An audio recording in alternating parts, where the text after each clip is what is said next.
High বন্ধুরা, তোমরা কেমন আছো? আজকে আমি তোমাদের সাথে ছানার কোপ্তার রেসিপি শেয়ার করব।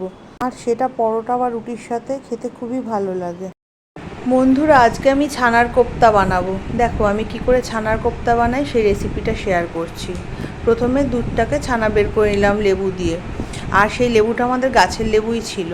এবার একটা আলু সিদ্ধ দিয়েছিলাম, সেই আলু সিদ্ধটার সাথে ওই ছানাটাকে মাখলাম। মাখার সময় আমি ওর মধ্যে ময়দা, চাট মশলা, জিরার গুঁড়ো, লঙ্কার গুঁড়ো, অল্প ধনের গুঁড়ো দিয়েছি আর তার সাথে একটু মিষ্টি দিয়েছিলাম। এবার সেটাকে চ্যাপটা করে শেপ করে নিলাম সন্দেশের মতো।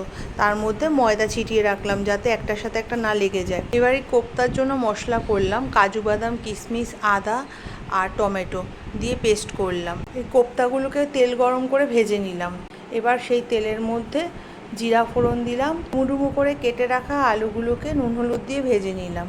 তেলের মধ্যে তেজপাতা, গোটা গরম মশলা দিলাম, দারচিনি, লবঙ্গ, এলাচ দিয়ে ওই পেস্টটাকে ঢেলে দিলাম। এবার একটা বাটির মধ্যে আমি জিরা, লঙ্কার গুঁড়ো আর হলুদ রেখেছিলাম আর একটু কাশ্মীরি লঙ্কার গুঁড়ো রেখেছিলাম, সেটাকে জল দিয়ে গুলে নিয়ে ওই মশলার মধ্যে দিয়ে দিলাম।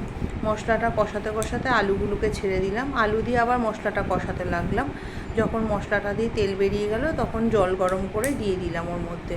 এবার যখন দেখলাম আলুটা সিদ্ধ হয়ে এসেছে তখন তার মধ্যে কোপ্তাগুলো ছেড়ে দিলাম আর ঘি আর গরম মশলা দিয়ে দিলাম। আমার ছানার কোপ্তা রেডি হয়ে গেল বন্ধুরা।